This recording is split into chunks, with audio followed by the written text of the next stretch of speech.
नमस्कार प्रेक्षकांनो, घरोघरी मातीच्या चुली या मालिकेच्या येणाऱ्या भागामध्ये जबरदस्त असा ट्विस्ट येणार आहे। तर प्रेक्षकांनो, जानकी हॉस्पिटलमध्ये ॲडमिट असते आणि इथे डॉक्टरांनी शब्द दिलेला असतो, 24 तासाच्या आत जानकी जर शुद्धीवरती नाही आली तर ती कोमात जाऊ शकते। आणि त्याच वेळेला प्रेक्षकांनो, इथे आता नानासाहेब तिच्या मदतीला धावून येतात। नानासाहेबांसाठी जानकीने खूप काही केलेलं असतं आणि शेवटीला इथे नानासाहेब येतात आणि ते आल्यानंतर इथे जानकी आता कोमातून बाहेर आलेली असते, ती शुद्धीवरती आलेली असते। नानांचे शब्द कानावरती पडल्यानंतर इथे जानकी आता जी कोमामध्ये जाणार असते ती आता बरी होऊन अगदी व्यवस्थितरित्या बाहेर आलेली असते। तर प्रेक्षकांनो, इथे आता नानासाहेब घरी गेल्यानंतर खूप मोठ्या सत्याचा उलगडा करतात। त्यांना जिन्यावरून कुणी ढकललं होतं, इथपासून ते अगदी त्यांना कुणी किडनॅप केलं होतं आणि महिपत आणि सयाजी विखे पाटीलचा हेतू काय होता, या सगळ्याच गोष्टी नानासाहेबांनी सगळ्यांना सांगितलेल्या असतात। आणि त्यामुळे इथे आता महिपत शिकरे, सयाजी विखे पाटील आणि ऐश्वर्या या तिघांनी मिळून नानासाहेबांना किडनॅप करण्याचा जो काही डाव रचलेला असतो, हा सगळा आता नानासाहेब सगळ्यांच्या समोर अगदी सत्य आता उघडपणे मांडतात। आणि त्यामुळे इथे आत्तापर्यंत ऐश्वर्याने जे काही गुन्हे केलेले असतात, सयाजी विखे पाटीलने जे काही गुन्हे केलेले असतात, त्यांच्या गुन्ह्याची शिक्षा त्यांना आता मिळवून दिलेली असते। त्यांची रवानगी डिरेक्टली जेलमध्ये केलेली असते। तर प्रेक्षकांनो, इथे आता नानासाहेब हे सत्य कशा पद्धतीने सगळ्यांना सांगतात आणि कोमामध्ये जाणाऱ्या जानकीला नानासाहेब कशा पद्धतीने बरं करतात, आजच्या भागामध्ये सविस्तरपणे आपण बघूया। तर प्रेक्षकांनो, आपण बघूया, इथे आता जानकीला गोळी लागलेली असते। ती तर आपल्याला माहिती आहे की कशी लागली। जेव्हा इथे जानकी मधुभाऊंना वाचवण्यासाठी जात असते तेव्हा ती गोळी आता जानकीला लागलेली असते। ज्या वेळेला महिपतची माणसं मधुभाऊंना किडनॅप करून घेऊन जात असतात, त्यावेळेला इथे आता ऋषिकेश, जानकी, सायली आणि अर्जुन चौघेजण मिळून त्या गुंड लोकांना पकडतात आणि त्यांना अर्जुन आणि ऋषिकेश दोघेजण मारतात आणि मधुभाऊंचा जीव वाचवतात। पण इथे महिपतने त्याच्या माणसांना धमकी दिलेली असते की ह्या वेळेला जर तो म्हातारा तुम्ही आणला नाही तर तुमचं काही खरं नाही आहे, तुम्हाला मारून टाकेन, तुमचे तुकडे तुकडे करेन। त्यामुळे आता महिपतची माणसं चवताळलेली असतात आणि तो माणूस लगेचच आपली पिस्तूल काढतो आणि मधुभाऊंवरती गोळी चालवतो। तेव्हा इथे प्रेक्षकांनो, आता जानकीने मुलीचं कर्तव्य पूर्ण केलेलं असतं। जानकी मधुभाऊंना गोळी लागू देत नाही, ती स्वतःमध्ये येते आणि मधुभाऊंना लागणारी गोळी ती स्वतः आपल्यावरती झेलते।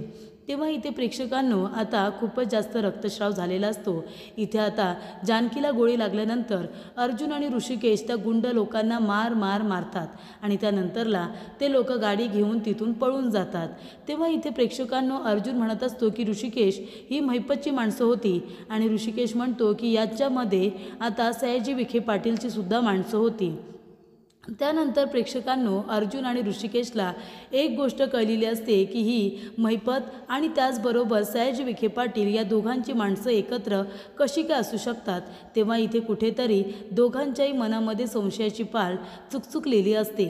आणि तेवढ्यातच इथे प्रेक्षकांनो, सगळेजण मिळून आधी जानकीला गाडीमध्ये टाकतात आणि त्यानंतर सगळ्यात आधी हॉस्पिटलला घेऊन जातात। हॉस्पिटलमध्ये इमर्जन्सीमध्ये जानकीला आता ॲडमिट केलेली असते। तेव्हा डॉक्टर विचारतात की काय झालं। ऋषिकेश म्हणतो की काही लोकांनी इथे गोळी चालवलेली आहे। तेव्हा इथे डॉक्टर आता लगेचच इमर्जन्सीमध्ये ऑपरेशन थिएटरमध्ये घेतात आणि म्हणतात पोलीस कंप्लेंट आहे का। तेव्हा ऋषिकेश म्हणतो की त्याची गरज नाही आहे, आम्ही नंतर पोलीस कंप्लेंट करणारच आहोत, तुम्ही आधी माझ्या बायकोला बरं करा। त्यानंतर जानकीला गोळी लागले ही बातमी आता रणदिवे कुटुंबाला सुद्धा कळलेली असते। तेव्हा इथे सुमित्राला खूप मोठा धक्का बसतो। सुमित्रा रडायला लागते। ती म्हणत असते की माझ्या घरावरती ही एका पाठोपाठ एक संकट कशी काय येत आहेत, नानासाहेब गायब आहेत आणि त्याच्यामध्ये आता नानासाहेबांना जानकी शोधते आणि तिलाच आता गोळी लागलेली आहे। हे गुंड लोक आहेत तरी कोण। आता जानकीला गोळी लागली ही बातमी ऐकल्यानंतर ऐश्वर्याला सगळ्यात जास्त आनंद होतो। ऐश्वर्या म्हणत असते की बरं झालं जानकीला गोळी लागली, आता ती जगायला नको, एकदा का ती मेली की मला खूपच जास्त आनंद होईल, मी कायमची सुटले असं तिला वाटत असतं। त्यामुळे इथे अख्खं घर जानकीच्या टेन्शनमध्ये असतं आणि ऐश्वर्या मात्र खूपच जास्त आनंदात असते। तेव्हा इथे प्रेक्षकांनो, ज्या वेळेला जानकीला आता हे सगळेजण मिळून हॉस्पिटलला घेऊन जातात तेव्हा डॉक्टर म्हणतात की खूपच जास्त रक्तस्राव झालेला आहे आणि त्यांचं ब्लड ग्रुपसुद्धा खूपच जास्त रेअर आहे। तेव्हा इथे सायलीचं ब्लड ग्रुपसुद्धा रेअर असतं, त्यामुळे तीसुद्धा देऊ शकत नाही।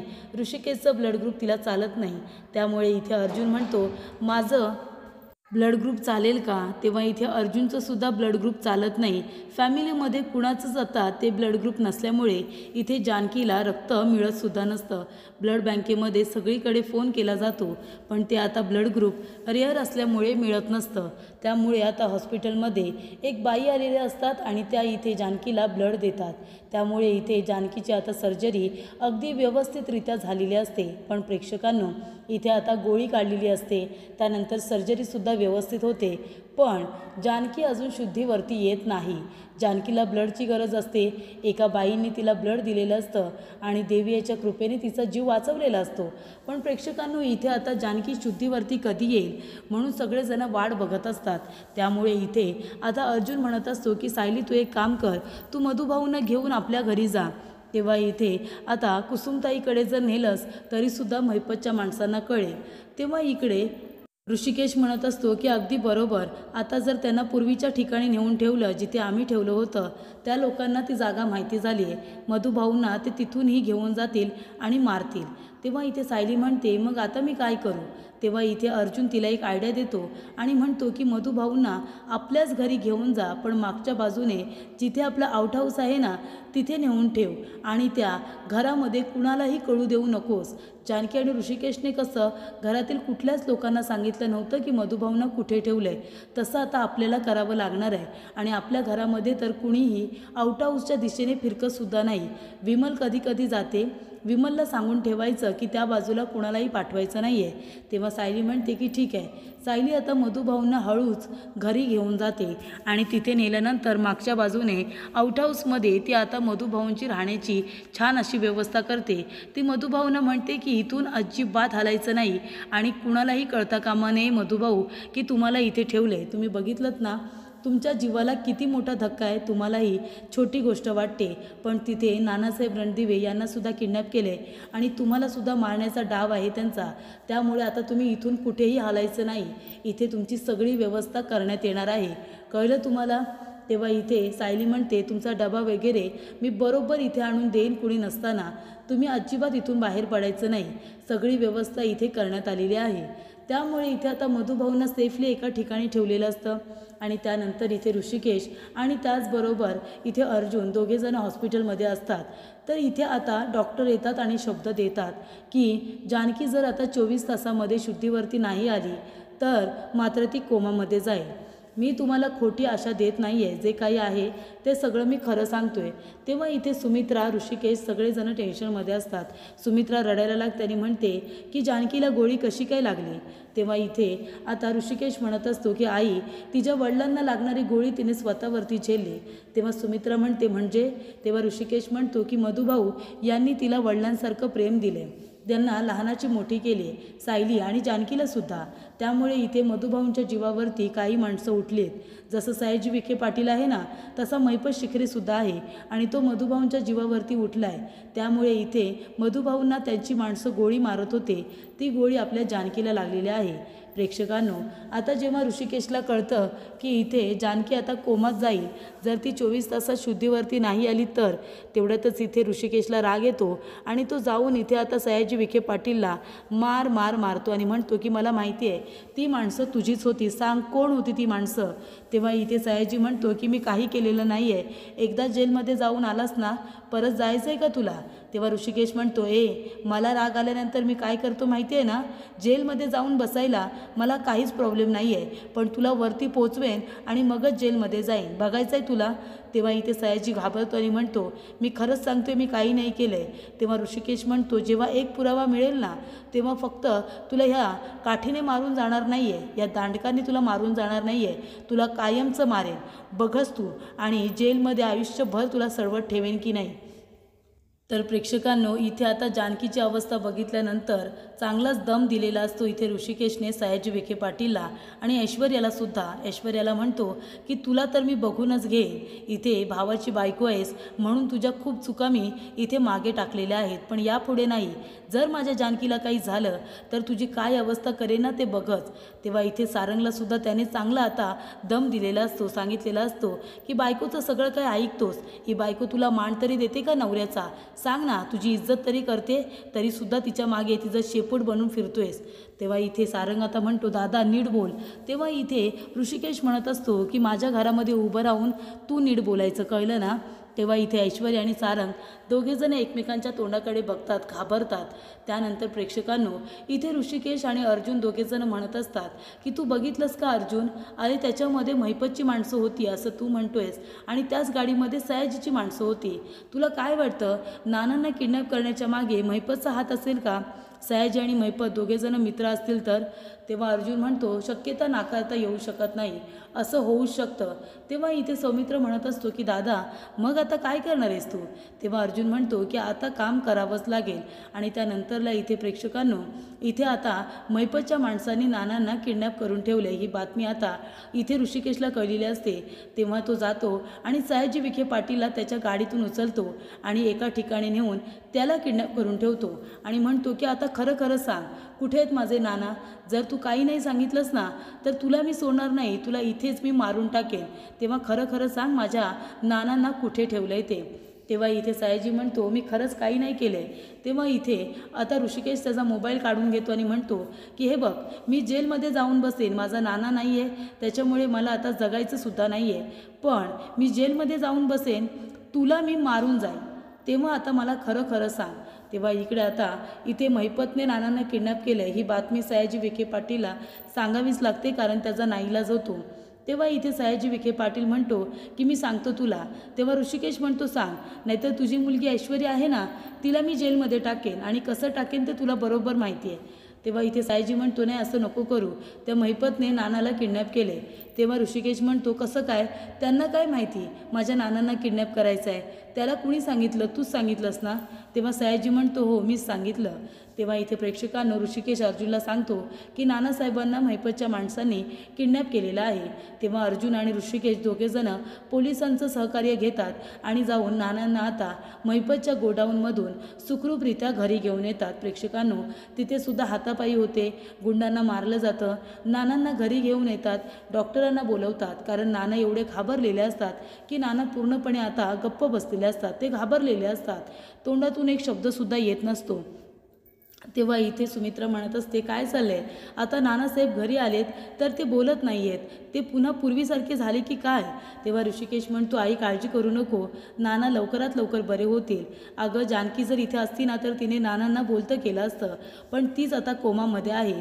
डॉक्टरांनी सुद्धा शब्द दिला आहे, जर 24 तासाच्या आत जानकी शुद्धीवरती नाही आली तर ती कायमची कोमात जाईल. तेव्हा इथे नानांच्या कानी ते शब्द पडतात आणि ते म्हणतात काय, कुठे आहे माझी जानकी, काय झालं माझ्या जानकीला? तेव्हा इथे ऋषिकेश येतो, नानांना मिठी मारतो आणि म्हणतो की नाना आपली जानकी हॉस्पिटलमध्ये आहे, तिला गोळी लागली होती, त्या सयाजी विखे पाटीलच्या माणसाने तिला गोळी मारली होती आणि त्यामुळे ती आता हॉस्पिटलमध्ये आहे. 24 तासाच्या आत जर तिला शुद्ध नाही आली तर ती कोमात जाईल. तेव्हा नाना आता धावत पळत आता हॉस्पिटलला म्हणतात मला घेऊन चला आणि नाना बरे झालेले असतात, नाना बोलायला लागलेले असतात, चालायला लागलेले असतात. तेव्हा नानांना बोलताना चालताना बघून ऐश्वर्या खूपच जास्त घाबरलेली असते. तेव्हा नाना आता हॉस्पिटलमध्ये येतात आणि बघतात तर इथे जानकीवरती ट्रीटमेंट सुरू असते. जानकी शुद्धीवरती आलेली नसते. तेव्हा नाना तिच्या डोक्यावरून हात फिरवतात, तिचा हात आपल्या हातात घेतात आणि म्हणतात जानकी बाळा, जानकी मी परत आलोय ग, तू माझ्यासाठी उपवास तापास केला होतास ना, बघ मी परत आलोय आणि तू इथे आता हॉस्पिटलमध्ये आहेस, अगं माझी काळजी कोण घेणार? तेव्हा इथे आता नानांचे अश्रू इथे जानकीच्या हातावरती पडतात. तेव्हा जानकी आपले डोळे उघडते आणि म्हणते नाना. तेव्हा नाना म्हणतात हो जानकी मी आलो आहे आणि हे बघ मी स्वतःच्या पायावरती उभा आहे, मी चालतोय, बोलतोय. आता मी सगळ्यांना ओरडून ओरडून सांगणार आहे की तुझ्यावरती जे आरोप झाले होते ते खोटे होते. जानकी तू काही नाही केलेस ग, तू तर इथे अगदी निर्मळ मनाची आहेस, तू कुणाला मारण्याचा विचार करू सुद्धा शकत नाही. हे सगळं ते ऐश्वर्याचं कारस्थान आहे ना, मी सगळ्यांना हे सत्य सांगणार आहे. त्यामुळे प्रेक्षकांनो इथे आता नानासाहेब रणदिवे घरी येतात. घरी आल्यानंतर सगळ्यांना एकत्र बोलावतात आणि म्हणतात की ते ऐश्वर्या आणि सारंग दोघेजणं कुठे आहेत, मला त्या दोघांच्या नावाने आंघोळ करायची आहे. मेलेत ते दोघंजणं माझ्यासाठी, त्या दोघांमुळे माझं हे कुटुंब उद्ध्वस्त झालं आहे. ती ऐश्वर्या जेवढी कारणीभूत आहे ना तेवढ्यात तो इथे सारंगसुद्धा कारणीभूत आहे, कारण त्यानेसुद्धा तिचं सगळं बोलणं ऐकलं आणि तिच्या बोलण्यासारखा वागत होता. जानकीवरती त्याने आळ घेतला आणि या घरातून माझ्या जानकीला हाकलून दिलं. खरं काय खोटं काय साधी शहानिशासुद्धा केली नाही. सुमित्रा, तुला ऐकायचं आहे, जिन्यावरून मला धक्का कोणी दिला? अगं तुझ्या मनात हा विचार तरी कसा आला की जानकी मला जिन्यावरून धक्का देईल? अगं मला धक्का ऐश्वर्याने दिला, कारण ऐश्वर्याचं पितळ माझ्यासमोर उघडं पडलं होतं. कारण ती जानकीला धमकी देत होती की महिनाभराच्या आत मी तुला या घरामध्ये सगळ्यांच्या नजरेत पाडून या घरातून मी तुला हकलून देईन. आणि हे घर उद्ध्वस्त करण्यासाठी ऐश्वर्या आपल्या इथे सारंगबरोबर लग्न करून आलेली आहे, कारण तिला इथे सौमित्रबरोबर लग्न करता आलं नाही आणि म्हणून तिने बदला घेण्यासाठी आणि सयाजी विखे पाटीलचा बदला घेण्यासाठी ती सारंगबरोबर लग्न करून आपल्या घरामध्ये आली, आपलं कुटुंब तोडण्यासाठी. आणि तिने तेच केलं. आपलं कुटुंब तोडण्याचा तिने पुरेपूर प्रयत्न केला आणि आपल्या घराला जोडून ठेवणारी सगळ्यात महत्त्वाची व्यक्ती म्हणजे जानकी आणि ऋषिकेश या दोघांनाच तिने खोटा आळ घेऊन घरातून हकलून दिलं आणि त्यानंतर सगळी सत्ता स्वतःच्या हातामध्ये घेतली. तिला तुझ्याबद्दल इज्जत नाही आहे, तिला सारंगसुद्धा महत्त्वाचं वाटत नाही, तिला फक्त तिचा बदला महत्त्वाचा वाटतोय. आणि मी तिचं बोलणं हे सगळं ऐकलं होतं आणि ते सत्य सांगण्यासाठी मी तुम्हाला सगळ्यांना येणारच होतो. तेवढ्यातच तिने माझी बोलती बंद करण्यासाठी जिन्यावरून मला धक्का दिला आणि जानकीने मला हाक मारली. ती जोरात ओरडली की नाना. तेव्हा तुम्हाला असं वाटलं की जानकीने मला धक्का दिलाय. जर तिने मला धक्का दिला असता तर ती माझ्या नावाने जोरात का ओरडली असती? ही साधी गोष्ट तुम्हाला कळत नाही का? तेव्हा इथे प्रेक्षकांनो आता अर्जुन आणि त्याचबरोबर ऋषिकेश याने नानांना सुखरूपरित्या घरी आणलेलं असतं. तेव्हा ऋषिकेश अर्जुनचे खूप खूप आभार मानतो आणि त्यामुळे इथे अर्जुनसुद्धा आता जानकीला भेटायला आलेला असतो, कारण जानकी इथे शुद्धीवरती आलेली असते. सायली अर्जुन दोघेजण येतात आणि जानकीला भेटूनसुद्धा जातात. त्यामुळे इथे आता नानासाहेबांनी सगळं सत्य सांगितलेलं असतं आणि ते म्हणतात की सुमित्रा, तुम्हाला सगळ्यांना सांगतो, मला किडनॅप कुणी केलं होतं. तर इथे ऐश्वर्याने तिच्या वडिलांना फोन केला, सयाजी विखे पाटीलला, आणि सांगितलं की नानासाहेब बरे होत आहेत.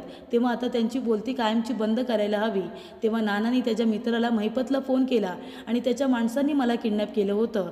मला दुसरं कुणीही जानकीने किंवा ऋषिकेशने किडनॅप केलं नव्हतं आणि माझ्या जागी एका वेगळ्याच माणसाला मारून टाकलं होतं आणि ती डेड बॉडी माझी आहे असं सांगितलं होतं.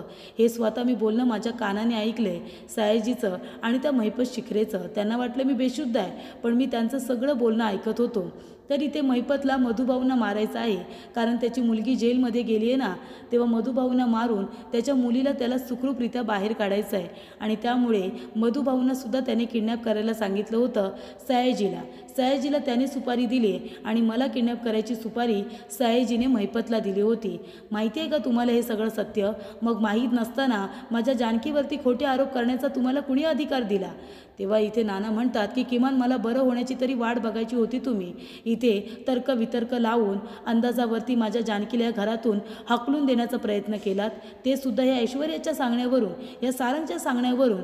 अशा पद्धतीने इथे आता नानासाहेब परत आल्यानंतर त्यांची मुलगी जानकीसुद्धा शुद्धीवरती आलेली असते आणि नानासाहेबांनी ऐश्वर्या, त्याचबरोबर इथे आता सारंग, इथे सयाजी विखे पाटील आणि महिपत या सगळ्यांचा इथे आता त्यांनी पर्दाफाश केलेला असतो. ऐश्वर्यानेच आपल्या घरामध्ये चोरी करण्याचा प्रयत्न केला. ऐश्वर्यानेच दागिने चोरायला सांगितले होते सारंगला. सारंगसुद्धा त्याच्यामध्ये सामील आहे. ऐश्वर्याने आपलं घर गहाण टाकायला सांगितलं. तिने आपली कंपनी पूर्णपणे इथे लॉसमध्ये घालवली आणि जेव्हा आपण रस्त्यावरती आलो असतो ना, त्यावेळेला ती स्वतःच्या वडिलांच्या घरी निघून गेली असती आणि आपल्याला तिने रस्त्यावरती ठेवलं असतं. कळते का तुम्हाला? हा तिचा प्लॅन होता, पण आपण रस्त्यावरती आलो नाही, कारण जानकी आणि ऋषिकेशमुळे, त्यांच्यामुळे आपल्याला भीक मागायची पाळी आली नाही. तेव्हा इथे नानासाहेब म्हणतात की यापुढे जर माझ्या मुलीवरती कुणी संशय घेतला आणि तिच्यावरती आरोप केले ना, तर ते खपून घेतले जाणार नाही. आणि नानासाहेब म्हणतात की ऐश्वर्या आणि सारंग आत्ताच्या आत्ता घरातून बाहेर व्हा. तेव्हा ऋषिकेश म्हणतो, नाही नाना, एवढं सहजरित्या नाही. माझ्या जानकीला आणि तुम्हाला मारण्याचा जिने प्रयत्न केला आहे ना, ती आता डायरेक्ट जाणार जेलमध्ये. आणि तेव्हा इथे प्रेक्षकांनो, आता ऋषिकेशने पोलिसांना फोन केलेला असतो आणि इथे नानासाहेबांनी कबुली जबाब दिलेला असतो. ऐश्वर्या, महिपत आणि त्याचबरोबर इथे सयाजी विखे पाटील यांनी नानांना किडनॅप केलं होतं आणि मारण्याचा प्रयत्न केला होता, हे आता समोर येतं. त्यामुळे आता कबुली जबाब मिळाल्यामुळे इथे आता इन्स्पेक्टर साहेब, ऐश्वर्या त्याचबरोबर सयाजी विखे पाटील आणि महिपत यांच्या विरोधामध्ये गुन्हा दाखल करण्यात आलेला असतो. आणि नानासाहेबांनी कबुली जबाब दिल्यामुळे इथे आता इन्स्पेक्टर साहेब येतात. ऐश्वर्या, सयाजी विखे पाटील याला अरेस्ट करून घेऊन जातात आणि तिकडे अर्जुन आता महिपतची पूर्णपणे वाट लावण्याचा प्रयत्न करतच असतो. अशा पद्धतीने इथे ऋषिकेशने ऐश्वर्या आणि सयाजी विखे पाटीलला त्यांच्या गुन्ह्याची शिक्षा मिळवून दिलेली असते.